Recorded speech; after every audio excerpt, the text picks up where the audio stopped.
जागा करतात अहो, आणि जागा केल्यानंतर माणसाने नुसतं जागा होऊ नये. सावध भुवनी भजनी लागा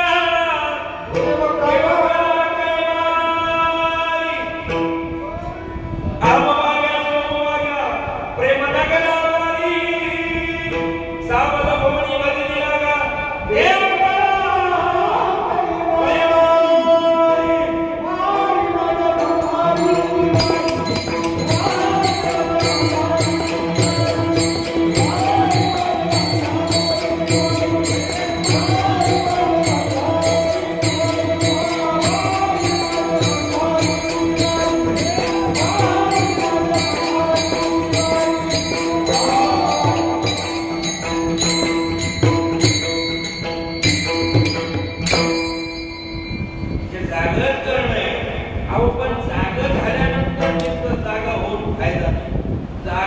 काहीतरी करा.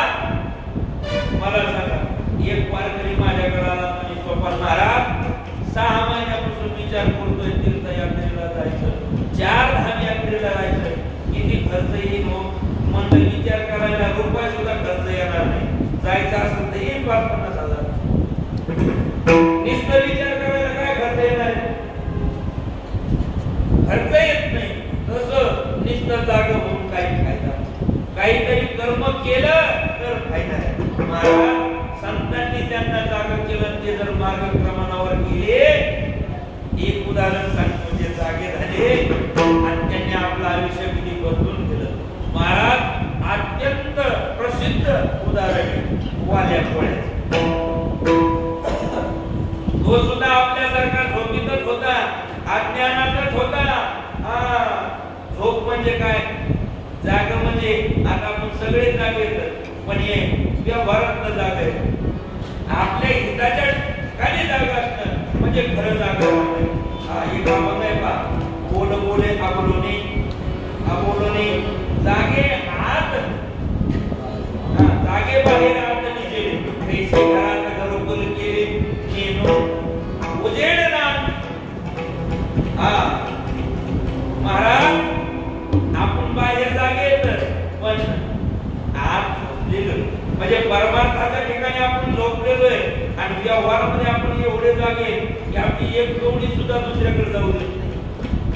तसंच वाल्या कोळी सुद्धा जागा होता. अहो जो वाट सर्व यायचा, माझा प्रपंच चालला पाहिजे, माझ्या मुलाबाळाला चांगलं खायला मिळालं पाहिजे, त्यांचं भरण पोषण झालं पाहिजे, याच्या करता काय करत होता? वाटमारी करत होता. जो कोणी एक फरशा घेऊन उभा राहायचा, आडवायचा राहायचा. एवढं काय किती मारले असते त्याचं गणितच नाही. असं सांगतात नुसते ब्राह्मण किती मारले तर ब्राह्मण देवा आता ते सोडून द्या. आताचे ब्राह्मण देवा कृपाटी राहिलेच नाही, क्वचित असते. सगळ्याला मी नाव ठेवत नाही, काही महात्मा असतील, पण आता महाराज आमची काही मित्रमंडळी ठिकाण संध्या पहिली ब्राह्मण मंडळी करत होती. आता 60 जण प्रवासाला गेलं, आपली देवपूजा सोबत देता येत नाही, म्हणून शालिग्राम सोबत असायचा. स्नान करायचं, त्या शालिग्रामाची पूजा करायची. शालिग्राम म्हणजे छोटा आपण आपल्या देवाऱ्यामध्ये दगड असतो शालिग्राम, तसा दगड त्यांच्याकडे असायचा शालिग्राम देव. आणि असे दगड ब्राह्मण देवा सगळे द्यायचे, पण शालिग्राम देत नव्हते. आणि वाल्या कोळायला वाटायचं यांच्याकडून काहीतरी सोनं नाणं हिरा काहीतरी आहे, तो त्याला ठार मारायचा आणि पाहायचा तर त्याच्या शालिग्राम निघायचा. असे शालिग्राम प्राणात टाकून टाकून टाकून 7 रामजण भरले. पण महाराज त्याचं प्रारंभ चालू होतं. त्या रस्त्याला संत आले. कोण? नारद आले. आता नारद आले म्हणजे नारदांचं भजन चालू. नारायण श्रीमन नारायण श्रीमन नारायण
पत्नी करता, आई वडिला करता, मुला करता.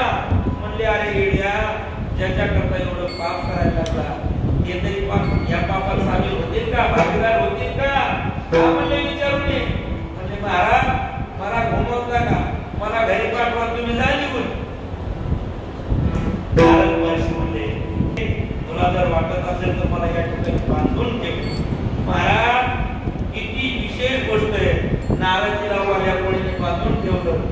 घरी गेल्या पत्नीला विचारलं का ग, म्हणले मी एवढी वाटपाणी करतो, लोकांना मारतो, एवढं पाप करतो आणि या पापामध्ये सगळं आणून तुम्हाला खाऊ घालतो.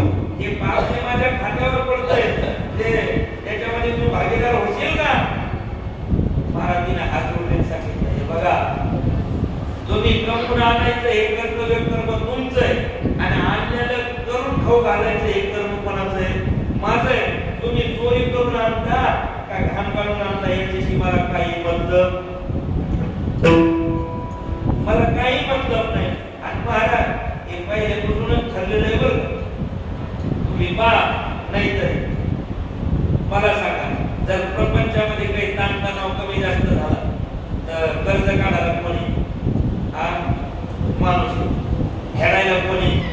माणूस. आणि काढलेलं कर्ज खायला कोणी? हा बरं, चला जाऊ द्या. कर्ज काढणारा तो आहे, फेडणारा तो आहे आणि न फेडणं झालं तर दोरी बांधणारा कोणी? आतापर्यंत बांधली घ्या काय पाहिजे.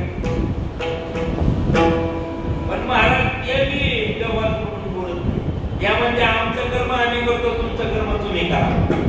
वाल्या वळ्याचे डोळे उघडले बायको म्हणल्यानंतर मुलाकडे गेला, अरे मुलांनो तुमच्याकडनं एवढं वाईट कर्म मी करतोय याच्यात तुम्ही भागीदार? महाराज वाल्या मुलाने सांगितलं बाबा आम्ही जोपर्यंत बाल वयाचे तोपर्यंत आमचा सांभाळ तुम्ही करायचा आणि तुम्ही म्हातारे झाल्यानंतर तुमचा सांभाळ आम्ही करू. या पापाचा आमचा काही संबंध. आई वडिलांकडे गेला तेच ऐकायला मिळालं. महाराज त्याचे कान उघडले, लक्षात आलं अरे हे कोणी काम येणार नाही. गेले कोणाकडं? संतांकडं. पहिले नारदजीला बांधलेलं होतं, सोडलं, पाय धरले. महात्मन अहो खूप मोठी चुकी झाली, आतापर्यंत मी झोपलेलो होतो पण तुमच्या संदेशामुळं, तुम्ही सांगितल्यामुळं मी जागा झालो. पण ऐका, आता मी नेमकं या पापातून मुक्त होण्याकरता काय करू? नारदजीने सांगितलं काही करू, फक्त नामस्मरण. पण म्हणले की नामस्मरण कसं असतं मला काही माहित नाही. म्हणले राम राम म्हण की. राम राम म्हणायला लागला तर यांनी एवढं पाप केलं होतं याच्या मुखाला राम सुद्धा येत नव्हतं. हा राम म्हणत नव्हता, हा मारा म्हणत होता. मारा माराच म्हणायचा. पण नारदजी म्हणले तू मारा माराच म्हण. त्यावेळेला बसला तपशिलेला मारा मारा मारा मारा मारा मारा कवा रामा रामा झालं यालाही कळालं नाही. 1000 वर्ष निघून गेले, शरीराचं वारून झालं, एवढी सुंदर अवस्था प्राप्त झाली. अहो महाराज संतांनी जाग केलं, जाग झाला आणि संतांनी सांगितलेल्या मार्गावर चालला. महाराज एवढी मोठी अवस्था प्राप्त झाली. जे प्रभू आहे, प्रभू रामचंद्र, एवढी अवस्था मोठी प्राप्त झाली की त्यांना सुद्धा जसं वाल्मिकी ऋषी म्हणजे तसंच वागावं. कोणी वाल्मिकी तसेच करीन वर्तोनी दाविना नामा म्हणे किंवा कोणी याची कीर्ती वाढली गो कोणी